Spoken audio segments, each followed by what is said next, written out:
Hello, everyone, and welcome to the last episode of our series, The New Financial Basics. I'm Holly Trantham, TFD's Creative Director. And today I'm going to address a big topic that has been changing a lot more quickly than any of us probably anticipated, and that is student loans. I'll be breaking down basic loan types, the current state of loan forgiveness programs, and how to adapt your planning when everything feels so uncertain. Instead of giving you out-of-touch boomer financial advice, this series is all about the financial building blocks that actually matter to our lives in the 2020s. And whether you're still in college, starting your first full-time job, or simply just getting your money together for the first time, the most important thing is to make sure you have the right tools for where you are right now. That's where Fizz comes in. Fizz is the #1 credit and money app for young adults. Whether you want to build credit, manage your money, or have no idea where to start, Fizz is there to help you every step of the way. We're obsessed with Fizz's credit building card with built-in budgeting.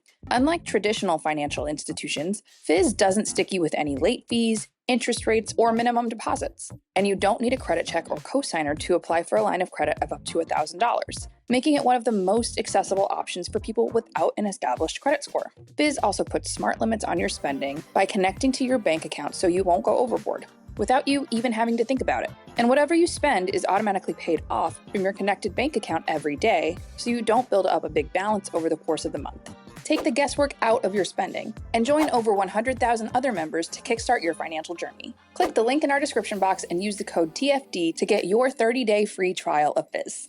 So before we dive into the current state of affairs, as it were, let's briefly cover the two main types of student loans, public versus private. So federal or public student loans include direct subsidized and unsubsidized loans, plus loans and consolidations. They usually have fixed interest rates, access to income-driven repayment plans, and forgivable elements, plus deferment options. Private loans, often coming from banks or credit unions, can have fixed or variable rates, generally higher interest, stricter terms, and fewer protections.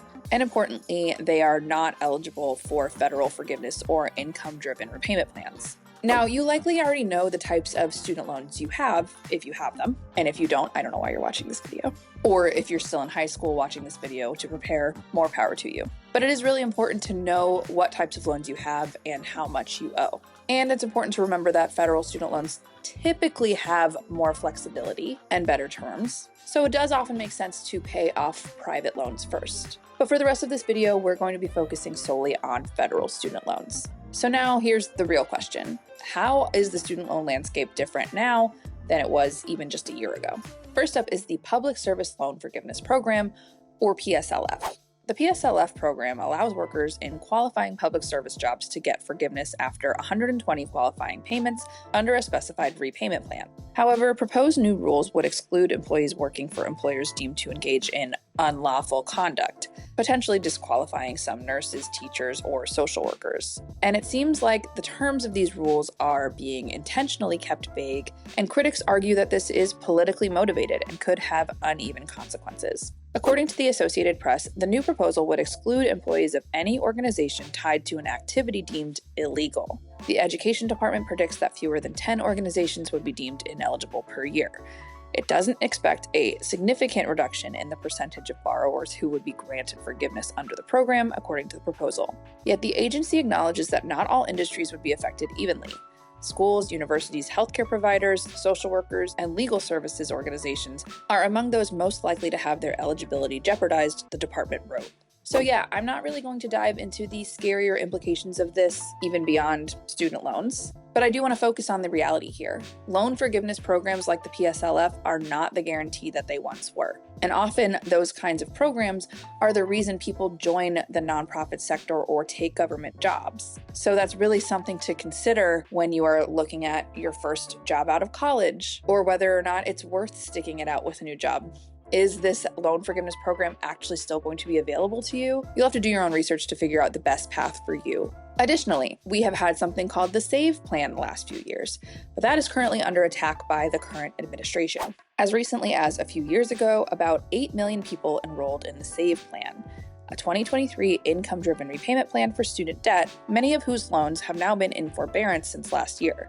Now, many borrower situations have been made worse thanks to the move to resume charging loan interest for borrowers under the Saving on a Valuable Education, aka SAVE plan, as of the 1st of August. The Department of Education has effectively killed the SAVE plan, recommending people switch to another repayment plan for their federal student loans. Borrowers can still choose to forego payments, but will see interest accruing on their loans and won't make any progress towards student loan forgiveness. And on top of all of that, there is currently this huge application backlog for forgiveness programs that is still massive and unresolved. So even if you do apply for one of these programs, it could be a very long time before your application is even addressed. There are policy shifts, political tug of war, and the rollback of pause programs that have made this landscape, frankly, more unstable than ever.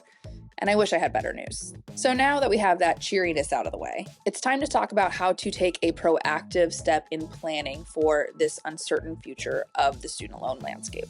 First off, take a deep breath. Not paying off your student loans can have really huge negative consequences, but we don't have debtor's prison anymore. And there are still options for being stuck in really tough spots. Here are some of our tips for navigating the ever-changing world of federal student loans and planning as much as you can. Number one is use the tools that are available to you.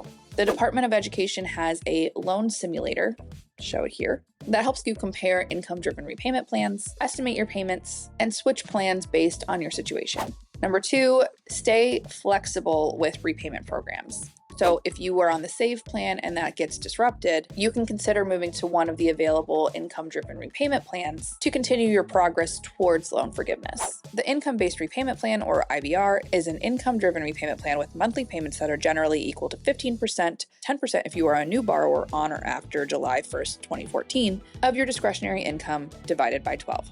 Another option is the Income Contingent Repayment Plan, or ICR, which is a repayment plan with monthly payments that are the lesser of 1, what you would pay on a repayment plan with a fixed monthly payment over 12 years, adjusted based on your income, or 2, 20% of your discretionary income divided by 12. And then the Pay plan is still an option, although that is changing. This is the Pay As You Earn, PAYE plan, which is an income-driven repayment plan with monthly payments that are generally equal to 10% of your discretionary income divided by 12, but never more than the 10-year standard repayment amount. Note, you must apply for and be enrolled in the Pay plan before July 1st, 2027. No new enrollments will be accepted on or after July 1st, 2027. Tip number 3 is expect something unexpected. Be ready to pivot. Be ready to switch, pause, or accelerate your payments as much as you can based on the evolving policies. Legislation like the One Big Beautiful Bill Act, which we discussed at length in our August video essay, could cap borrowing or restructure income-driven repayment plans in the near future. And tip number 4, monitor your public service loan forgiveness eligibility very closely.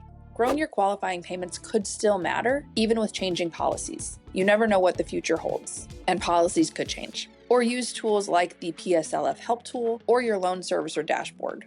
And of course, there are always going to be private student loan options as well. A lot of people choose to refinance their loans to either pay off debt more quickly or lessen the monthly payment burden, but it does remove protections from federal loans. And even though those are in flux, as we've seen, they do technically still exist. And we'll link you to a video in the description box below, giving you a bigger explainer on prioritizing your debt repayments and coming up with a plan that works for you.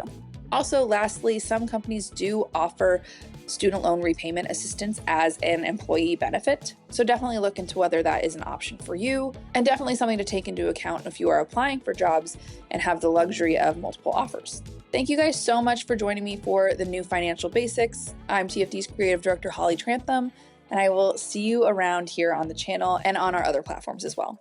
Bye!